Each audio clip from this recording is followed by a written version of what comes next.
कहता है कि यदि द्विघात समीकरण ax² plus bx plus c is equal to 0 में विविक्तर का मान शून्य से क्या है, शून्य से बड़ा है, तो मूलों की प्रकृति क्या होगी। अब जरा सा यहाँ पे कुछ चीज समझने की बात है। विविक्तर का मतलब d। अब जरा सा समझना, जब d का मान 0 से बड़ा होगा तो मूल क्या होगा, ये सब याद रखना।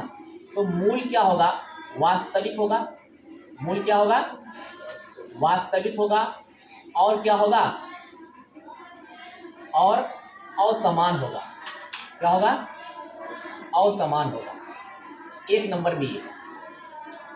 अब दूसरा क्या, जब d का मान 0 के बराबर होगा, जब d का मान 0 के बराबर होगा तो मूल क्या होगा, मूल जो है वास्तविक तो होगा, मूल वास्तविक होगा, वास्तविक और क्या होगा, समान होगा। मूल क्या होगा, वास्तविक और समान होगा, यानी बराबर होगा। और एक चीज याद रखने वाली बात है, d का मान अगर 0 से छोटा रहे या d का मान नेगेटिव में आए, किसमें आए, नेगेटिव में हो। 0 से छोटा का, 0 से बड़ा का मतलब क्या, d का मान 0 से छोटा का मतलब क्या, नेगेटिव। अगर नेगेटिव हो तो इसका क्या, मूल का कोई वास्तविक हल नहीं होगा, कोई वास्तविक हल नहीं होगा। अब जरा सा देखो, इसको समझने वाली बात है।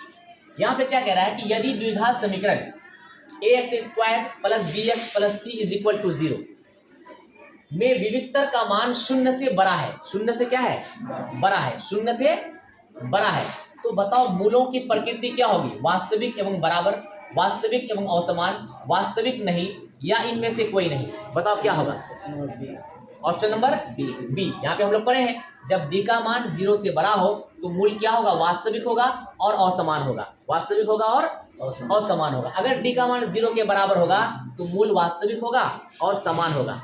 समझ में आया। अगर d का मान 0 से क्या होगा, छोटा होगा, यानी नेगेटिव होगा, कोई वास्तविक मान नहीं होगा। तो इसके आधार पर इसका जो राइट आंसर होगा कौन हो जाएगा, ऑप्शन नंबर बी हो जाएगा। क्या समझ में आ रहा है, ये चीज याद रखने वाली चीज है। समझ में आया। अब हम लोग आगे चलते हैं। कहता है कि यदि द्विघात समीकरण में, यदि द्विघात समीकरण के मूल 5 और -2 है, 5 और -2 है, तो वह समीकरण कौन सा होगा। कल भी हम लोग ये क्वेश्चन को डिस्कस किए थे। क्या किए थे, हम लोग जानते थे द्विघात समीकरण के लिए हम लोग जानते हैं क्या, x² minus alpha plus beta into x plus alpha into beta. क्या पढ़े थे कि नहीं।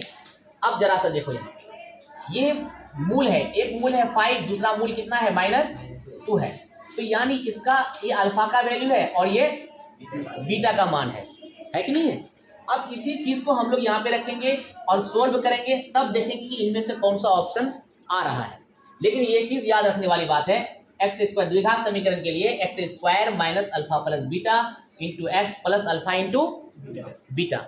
अब जरा सा देखो, x² माइनस अल्फा का मान कितना है 5 प्लस बीटा का मान कितना है -2 इंटू एक्स प्लस अल्फा का मान 5 और बीटा का मान कितना -2।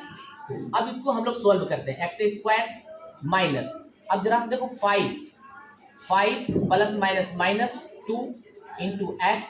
अब देखो प्लस माइनस 5 को 2 से मल्टीप्लाई करेंगे तो कितना आएगा, 10 आएगा। अब इसको और थोड़ा सा हम लोग सोल्व करते हैं, x² 5 में से 2 चला गया, कितना बचा 3, तो -3x माइनस 10।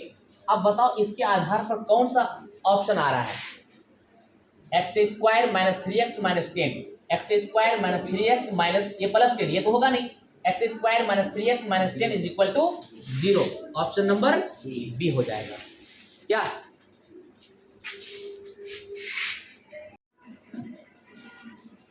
देखो, ये मैथ बहुत इंपॉर्टेंट है। कहता है कि यदि अल्फा बीटा द्विघात समीकरण 3x² plus 8x plus 2 is equal to 0 के मूल हो तो 1/अल्फा प्लस 1/बीटा का मान क्या होगा। अब जरा सा देखो इधर, सबसे पहले हम लोग इसको सोल्व करने की कोशिश करेंगे। तो हमारे पास क्या है, 1 by alpha plus 1 by beta. देखो जरा सा, 1 by alpha plus 1 by beta. अब हम लोग क्या करेंगे मालूम है, यहाँ पे इन दोनों का हम लोग एलसीएम लेंगे। क्या लेंगे? एलसीएम। तो अल्फा और बीटा का एलसीएम कितना हो जाएगा? Alpha beta. कितना हो जाएगा? Alpha beta. देखो अल्फा और अल्फा कट गया, कितना बचा? बीटा। तो बीटा को 1 से मल्टीप्लाई करेंगे तो क्या आएगा? बीटा। फिर जरा सा देखो, बीटा बीटा कैंसिल, अल्फा को 1 से मल्टीप्लाई करेंगे तो कितना आएगा? अल्फा। तो इसको हम लोग थोड़ा सा ऐसे लिख लेंगे, यानी कि अल्फा प्लस बीटा और नीचे में अल्फा इंटू बीटा। हम लोग ये चीज जानते हैं, ऊपर में हो गया शून्यकों का योगफल और नीचे में क्या होगा? शून्यकों का गुणनफल। और हम लोग ये भी चीज पढ़े हैं कि अल्फा प्लस बीटा का मान कितना होता है? माइनस बी बाई ए। याद रखना, अल्फा प्लस बीटा का मान होता है, इसको अगर हम लोग लिखना चाहेंगे तो अल्फा प्लस बीटा होता है माइनस बी बाई ए होता है, और अल्फा इंटू बीटा क्या होता है? सी बाई क्या होता है? ए होता है। समझ में आ रहा है ना? Alpha plus beta minus B by A, alpha into beta क्या होता है? सी बाई ए होता है। याद रखना है सब। अब जरा सा देखो, ये ए से ए कैंसिल हो गया, ए से ए कैंसिल, ये जो है ना ये कैंसिल हो गया, तो हमारे पास सिर्फ क्या बचा? माइनस बी बाई क्या बचा? सी बचा। अब ये बी और सी का मान हम लोग कहाँ से लेंगे? यहाँ से लेंगे। बी और सी का मान यहाँ से लेंगे। अब जरा सा देखो, हमारे पास आया माइनस बी बाई सी, तो ये एक्स स्क्वायर के आगे जो रहेगा वो क्या कहलाएगा? ए कहलाएगा। क्या कहलाएगा? ए कहलाएगा। और एक्स के आगे जो रहेगा वो क्या कहलाएगा? बी कहलाएगा। और ये क्या कहलाएगा? सी कहलाएगा। तो अब जरा सा देखो, यहाँ पे मेरे पास है माइनस बी बाई सी, मेरे पास क्या आया? माइनस बी बाई सी आया, ये ना आया? तो अब बताओ, यहाँ पे माइनस तो माइनस हम लोग डाल दिए, तो बताओ बी का मान यहाँ पे क्या होगा? 3 होगा कि 8 होगा? 8 होगा। Very good. और सी का मान कितना हो जाएगा? सी का मान 2 आ जाएगा। इसको हम लोग और डिवाइड करेंगे, अगर काटेगा तो काटेंगे, इसको हम लोग डिवाइड करेंगे तो कट करके कितना आएगा? -4। तो बताओ इसका आधार पर इसका राइट आंसर कौन हो जाएगा? ऑप्शन नंबर सी हो जाएगा, ये राइट आंसर हो जाएगा। लेकिन यहाँ पे क्या है, ये चीज याद रखना पड़ेगा कि अल्फा प्लस बीटा क्या होता है? अल्फा इंटू बीटा क्या होता है? ये शून्यकों का योगफल है, ये शून्यकों का गुणनफल है। समझ में आ रहा है ना? चलो उतारो।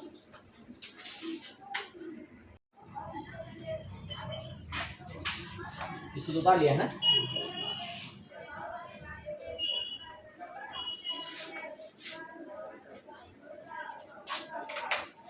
चलो देखो, कह रहा है कि समांतर श्रेणी 0.6, 1.7, 2.8, 3.9 डॉट डॉट डॉट का सार्वंतर क्या होगा? देखो ये एपी का क्वेश्चन है, अर्थमेटिक प्रोग्रेशन का। तो कहता है कि इसका सार्वंतर, सार्वंतर का मतलब ये होता है किसी भी लगातार दो पदों का अंतर। समझ में आ रहा है? देखो ये सब क्रम है, पद है। 0.6 एक पद है, 1.7 भी है, 2.8 भी है, 3.9 भी है। तो सार्वंतर का मतलब क्या होता है? किसी भी लगातार दो पदों का क्या? अंतर। अब मान लो इन दोनों का अगर हम लोग डिफरेंस करेंगे, अंतर निकालेंगे, या फिर इन दोनों का अंतर निकालेंगे, या फिर इन दोनों का अंतर निकालेंगे, यही होता है सार्वंतर। ये क्या होता है? सार्वंतर। अब जरा सा देखो, हम लोग को यहाँ पे सार्वंतर पूछा जा रहा है। सार्वंतर को हम लोग स्मॉल डी से डिनोट करते हैं। किससे डिनोट करते हैं? स्मॉल डी से। अब देखो, अब हम लोग क्या करेंगे, इसका सार्वंतर पूछा जा रहा है तो हम लोग पीछे यहाँ पे 1.7 माइनस 0.6 माइनस कर देंगे। समझ में आया? किसी भी दो पद का अंतर लगातार। अब जरा सा देखो, इसको हम लोग ऐसे कर लेते हैं, 1.7 और 0.6, इन दोनों को हम लोग क्या करते हैं? घटा लेते हैं।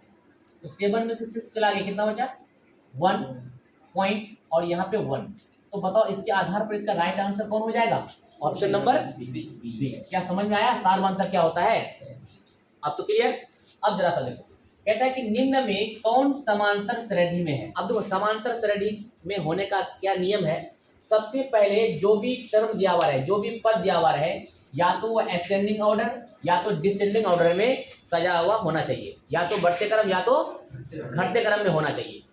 लेकिन यहाँ पे हमको ऑप्शन दिया गया है और हमको ये चीज हमसे पूछना चाह रहा है कि निम्न में कौन समांतर श्रेणी में है। तो समांतर श्रेणी में होने का मतलब है सबसे पहले उसको बढ़ते क्रम या तो घटते क्रम में सजाओ, और उसके बाद देखो कि पदों का अंतर सेम है कि नहीं है। अगर पदों का अंतर यानी सार्वंतर, पदों का अंतर यानी सार्वंतर, अगर प्रत्येक पद में सार्वंतर अगर सेम अगर आ जाए तो उसका मतलब वो समांतर श्रेणी में होगा, अगर सार्वंतर अगर सेम नहीं आ रहा है तो वो समांतर श्रेणी में नहीं होगा। तो चलो हम लोग इसको चेक करते हैं। किसको चेक करते हैं? हम लोग इसको चेक करते हैं। सबसे पहले सार्वंतर इसका निकालते हैं। बताओ 4 में से 2 चले जाएगा कितना बचेगा? 2। 8 में से 4 चलाएगा कितना बचेगा? 4। तो बताओ क्या सार्वंतर क्या सेम आया? सेम आया? ये तो अलग अलग आ गया ना। इसका सार्वंतर 2 आया और इसका सार्वंतर कितना आया? 4 आया। तो क्या ये समांतर श्रेणी में होगा? नहीं होगा। समांतर श्रेणी में होने के लिए क्या होना चाहिए? सार्वंतर क्या होना चाहिए? सेम होना चाहिए प्रत्येक टर्म का। तो ये सार्वंतर में नहीं, ये समांतर श्रेणी में नहीं होगा। क्लियर? चलो अब हम लोग यहाँ पे चलते हैं। पहले -6 माइनस और यहाँ पे -10 है। इसको सबसे पहले हम लोग क्या करते हैं? घटाते हैं। तो -6 और यहाँ पे माइनस इंटू माइनस क्या हो जाएगा? +10। अब बताओ माइनस प्लस माइनस, 10 में से 6 चला गया कितना बचा? -4। तो चलो इसका सार्वंतर आया -4। समझ गए? इन दोनों पदों का सार्वंतर आया कितना? -4। अब फिर इसका और इसका निकालेंगे। किसका? इन दोनों का निकालते हैं। चलो -2 माइनस फिर -6। समझ आ रहा है ना? अब यहाँ पे हम लोग ये देखते हैं कि क्या आ रहा है। तो -2 और माइनस माइनस +6। अब माइनस प्लस माइनस, बताओ 6 में से 2 चला गया कितना बचा?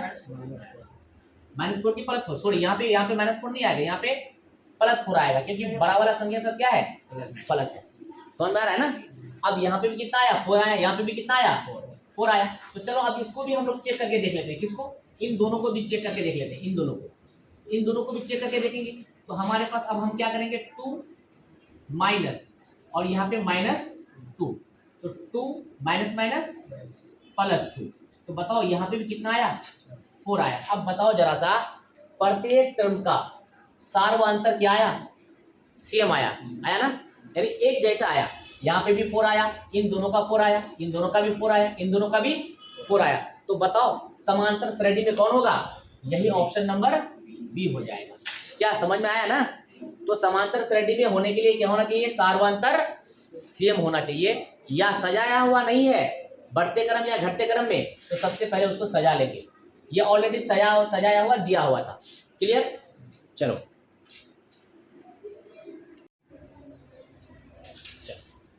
कहता है यदि समांतर श्रेणी का nवां पद 3n + 5 है तो इसका सार्वंतर क्या होगा? समझ आया? ऐसा भी क्वेश्चन पूछा जाता है, लेकिन यहाँ पे सीरीज नहीं दिया हुआ है। यहाँ पे क्या दिया हुआ है? यदि समांतर श्रेणी का nवां पद 3n + 5 है तो इसका सार्वंतर क्या होगा? इनमें से कौन सा ऑप्शन आएगा? तो हम लोग क्या करेंगे? सबसे पहले इसको सीरीज में हम लोग क्या करें? कन्वर्ट कर देंगे। तो यहाँ पे क्या कह रहा है कि nवां पद क्या है? 3n + 5। वो कह रहा है कि 3n + 5 है। तो सबसे पहले हम लोग n का मान पुट करेंगे, n का वैल्यू पुट करेंगे। समझ में आया? n का वैल्यू 1 2 3 4 और इधर डॉट डॉट डॉट बहुत सारे वैल्यू हम लोग क्या कर सकते हैं? पुट कर सकते हैं। इसका ऐसे करके हम लोग बहुत सारा वैल्यू पुट कर सकते हैं। तो सबसे पहले हम लोग यहाँ पे वैल्यू पुट करते हैं। n का मान हम लोग 1 रखेंगे, तो 3 को 1 से मल्टीप्लाई करेंगे, यानी 3 × 1 और +5 तो कितना हो जाएगा? 5 और 3 8, ये तो 8 हो जाएगा। फिर हम लोग n का मान 2 रखेंगे, तो 3 × 2 + 5 कितना हो जाएगा? 11 हो जाएगा। फिर हम लोग 3 × 3 + 5 बताओ कितना हो जाएगा? 14 हो जाएगा। इस तरीके से हम लोग बहुत सारा क्या वैल्यू रख सकते हैं। क्या रख सकते हैं कि नहीं? और एक कर देते हैं उसके बाद। अब मान लो हम लोग रखेंगे 3 × 4 + 5 बताओ कितना हो जाएगा? 4 × 12 और 5 17। अब वो क्या कह रहा है? और बहुत सारे हम लोग वैल्यू पुट कर सकते हैं। कर सकते हैं कि नहीं? अब ये हमारा सीरीज बन गया। कौन सीरीज बन गया? ये सब, यानी 8 11 14 17 और इस तरीके से और आगे बनते जाएगा। क्या बनेगा कि नहीं बनेगा? अब जरा सा देखो क्या पूछा जा रहा है? सार्वंतर पूछा जा रहा है। क्या पूछा जा रहा है? सार्वंतर। बताएगा ना सार्वंतर का मतलब क्या? पदों का अंतर। पदों का अंतर। अब जरा सा देखो, तो पदों का अंतर, इसका इसका अंतर, इसका इसका अंतर, फिर इसका इसका अंतर। समझ में आया? तो बताओ अब यहाँ पे देखते हैं 11 में से 8 चला गया कितना बचा? 3 बचा। अब जरा सा देखो 14 में से 11 चला गया कितना बचा? 3 बचा। फिर 17 में से 14 चला गया, कितना बचा 3। इसका मतलब है कि ये सार्वंतर बिल्कुल एक जैसा आ रहा है ना। तो इसका मतलब सार्वंतर का वैल्यू कितना हो गया, सार्वंतर कितना आ गया 3 आ गया, यानी ये डी का मान है, यानी डी इज इक्वल टू कितना 3। इसी को हम लोग बोलते हैं सार्वंतर। क्या बोलते हैं, सार्वंतर। समझ गए, सार्वंतर का मतलब पदों का अंतर। ऐसे भी क्वेश्चन पूछा जाएगा तो घबराना नहीं है, बस मान रख देना है, एक सीरीज बना देना है, उसके बाद जो चीज पूछा जाएगा उसको वहां पे हम लोग क्या, जैसा क्वेश्चन पूछा जाएगा उसको हल करके उसका आंसर निकाल लेंगे। क्लियर।